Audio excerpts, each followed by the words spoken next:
Sarah Niles plays Dr. Sharon Fieldstone on Ted Lasso. I'm Matt Noble of Gold Derby, and I wanted to start off by asking you, Sarah, what do you believe about Ted Lasso?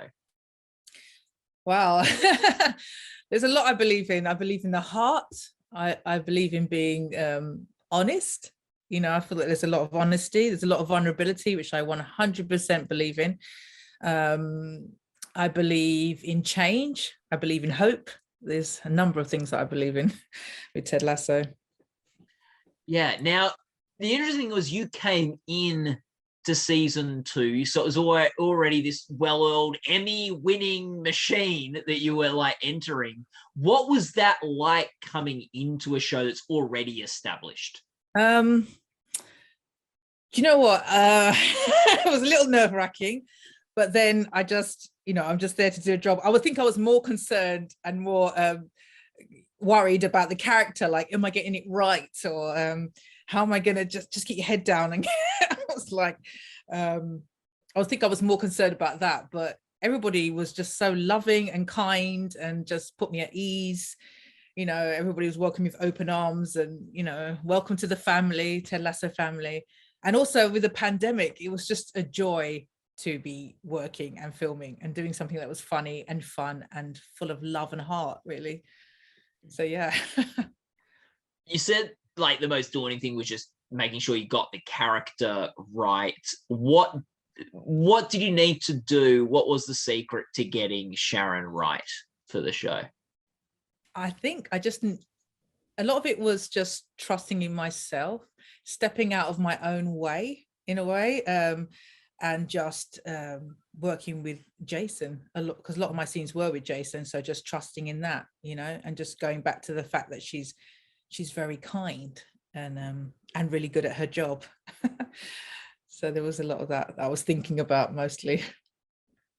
And I think like an interesting thing is that with your character and Jason's character, like you are not on the same page completely at the beginning of the series.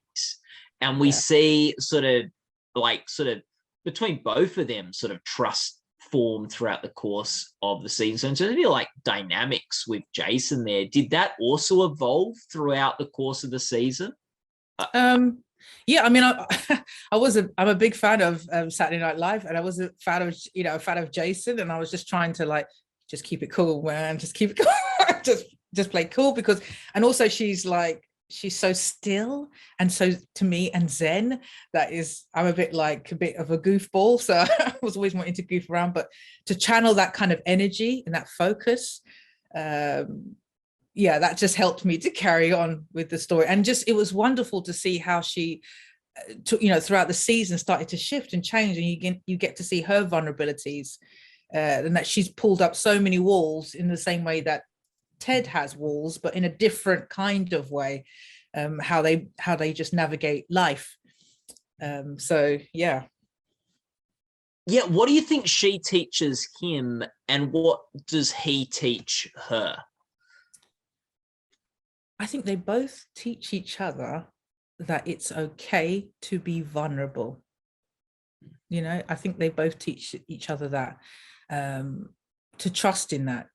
I think vulnerability is such a powerful thing that we're always told not to be sensitive, to always be strong, to be, and about success. So I feel in a way, she's probably had to work so hard to be successful. She's very intelligent, but also the idea of success is her kind of her shield, her armor. But also within that, the job that she does, she has to be vulnerable. She has to know that I can make mistakes as well, and that's okay. Yeah, and I think like it was interesting, the dynamic between you two, because like you're playing a therapist who's sort of there for their patients. He often acts as sort of the therapist who's there for his players. So you sort of got these like sort of trying to figure out those roles that they're playing in those scenes. Yeah, definitely. And I think go back to the idea of like, once you know that you have to work on yourself, then you become better. The more you work on yourself, the better you become. The more honest you are with yourself, the better you are.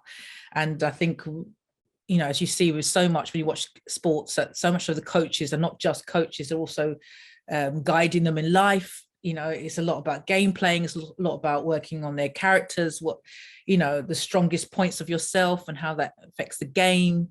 So yeah. What was your favorite scene to shoot over the course of the season? My favorite scene, there was quite a few scenes. One of them was like when I first got to get on the bike and cycle, because I had to learn to cycle. I've said this many times, and I still have to keep repeating that I couldn't ride a bike before I started Ted Lasso, so I had to learn to ride a bike. And one of the things that Jason was very encouraging, he was like, when I told him like, look, I can't ride a bike, you know, this is really serious, and he's like, don't worry, you do it.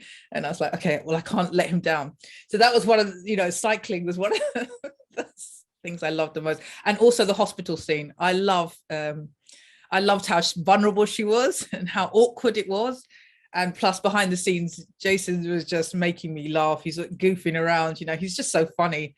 And once he knows there's an opening, like your guard is down and you're laughing, he'll just keep on going. And it was really hard for me to shoot like without corpsing, you know, without cracking up. Can you think of something he did to goof around that got you going? He's just, I mean, I've got a dark sense of humor, and he was just playing on it. He was just playing on the idea that she's in pain, and he's just funny, slapstick, everything. He's just really funny. Oh, that's so good. With the bike, did you have to have a bit of time with training wheels, or like did you go straight onto the two wheels? There you go. Straight on the two wheels. I was like, they let me borrow the Brompton, and that was the thing. Like all my friends who are cyclists and ride Bromptons, they were like, okay.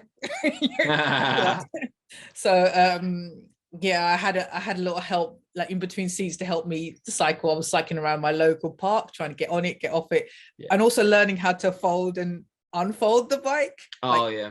SB time, and looking at YouTube, and also trying to practice how to. Yeah. Oh, there you go. So had you never ridden a bike before? Not really. I didn't. Okay. I did get on I kind of thought, I mean, my friend was saying, let's go for a trip, let's go for a ride, you know, cycling. Yeah. And she pulled out her bike and my husband's bike, and not my husband's bike, her husband's bike. Yeah. And so it was like, and I was like, how hard can it be? You know, you just get on it and you just move. And she realized that I couldn't cycle. So not really, no. Okay, there you go. I was going to say, test the theory that you never forget, apparently, riding a bike. They say that, don't they? But you didn't have anything to remember. No, I think maybe as a child I might have got on a bike, fell off, and just refused to go back on. That may have happened. I don't, you know, the trauma of it, maybe. Blocked it out.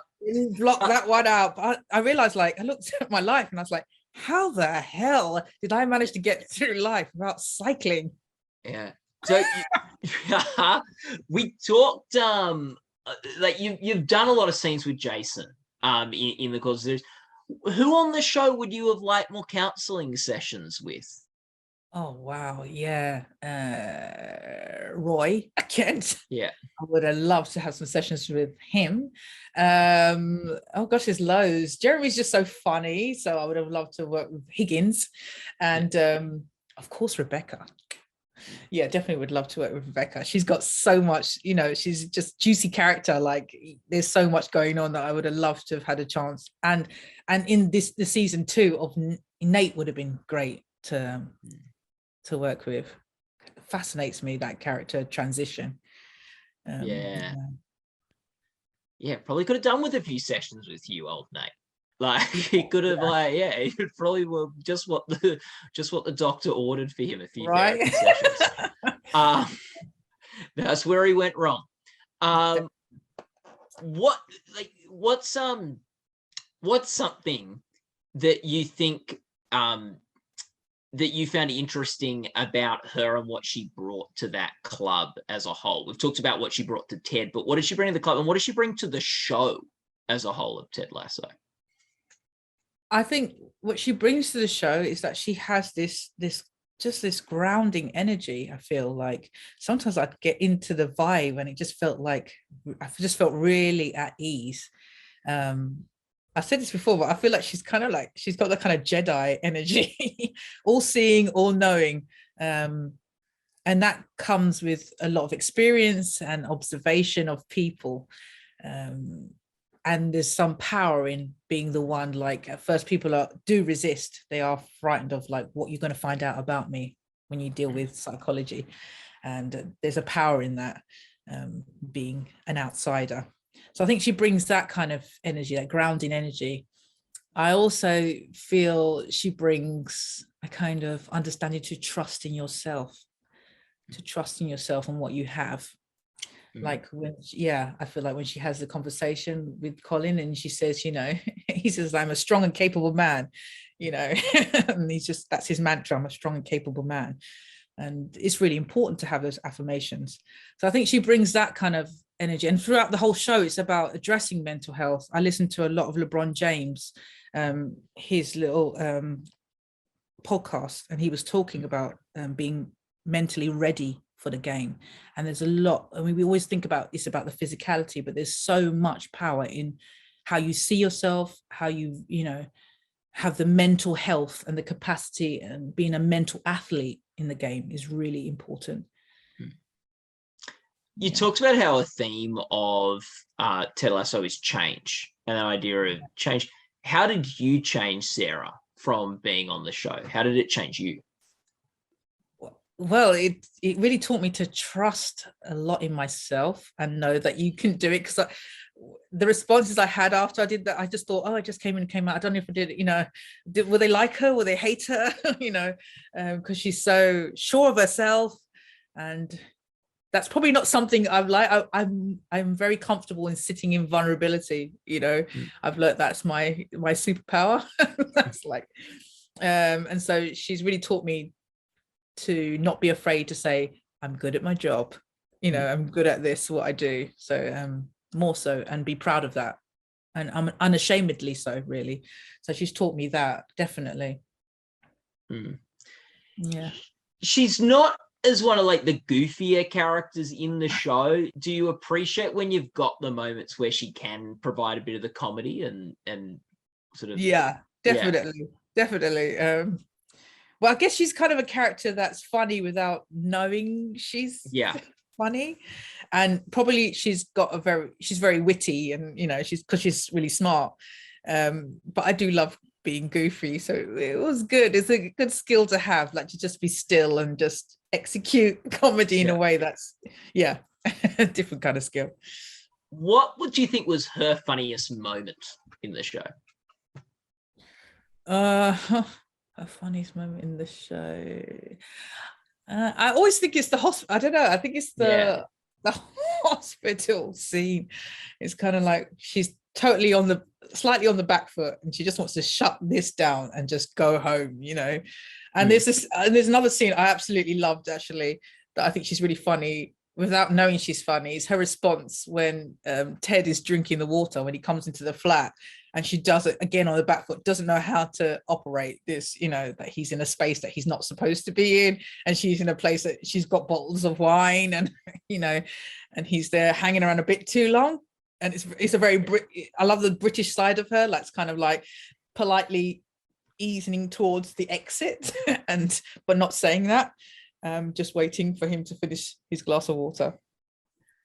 Yeah, that's also sort of fun about this show too. You do that real British American like sort of mix. Like I was gonna say clash, but more like sort of a potpourri. Like we're just mixing them all together and seeing like all the different cultural sort of stuff.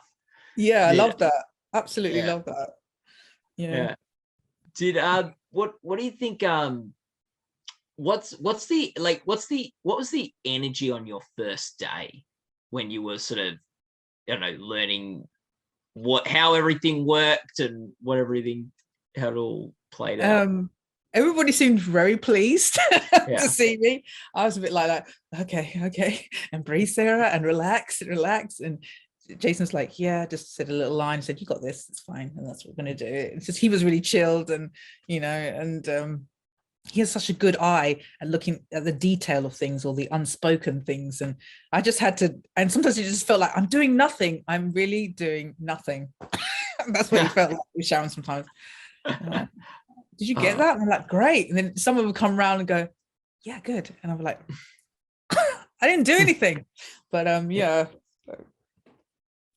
Okay. And Sarah, who is your favorite member of the crew? Oh man. Oopsie, sorry, that's my door. Member of the crew. Yeah. I don't know. You mean like behind the scenes? Yeah.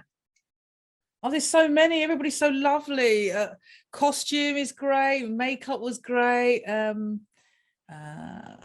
will say makeup. I would say Alexis Dolman, who was looked after me makeup wise. She always made me look dewy and juicy. I like to look dewy. Yeah, so I'll say that. But everybody was great. Such a lovely cast and crew. It was a joy, absolute gift. Yeah. See, when I was interviewing Brandon Hunt, I said, "What should I ask everyone in the cast?" And he said, "Ask everyone who their favorite member of the crew is." Oh, he's so naughty. Yeah, of course he would say that. Of course he would say that. What? I could have thought strategically about this. Writer, the DOP. I don't know. Well, I did ask him that too, and he also said his makeup person. So like, there you go. It was a good question. It was a good question to think of, because like, I think it was on two levels. One, it stitches you guys up a bit because you have to choose who your favorite is. But two, it means we get to hear a bit about the behind the scenes guys on the show. Yeah. So yeah, it's a win-win. It's a win-win. Yeah, Sarah. Definitely. Yes. Sarah, to finish off, what's for you? What for you is the Ted Lasso way? Always be curious. I truly believe in that. I think, you always have to be open to curiosity and learning something new. That is the Ted Lasso way. He's like an open child that is constantly moving and shifting and learning. And he's the child and the adult, but he keeps the child very open to the world. And I think that's really important. Okay, but bonus follow-up. What was something you were curious about on the show? What was I curious about on the show? The books. I was always curious about the books that Brendan was reading. Oh, yeah, and I love the Diamond Dogs. I just love the little one of the first scenes that I had when I come into the office and they're doing the dance. Doing that dance. That was also one of my favorite scenes. But I was just watching how they all maneuver together. You could just see they're like a family. It was yes. Curiosity abounds with Beard's books and the Diamond Dogs. Sarah. Yes. All the best of luck with the Emmy Awards that are coming up this year. People can go to goldderby.com and make their award predictions and join the discussion in our forums. And Sarah, thank you so much for giving your time up today. Thank you. Really appreciate it. Take care.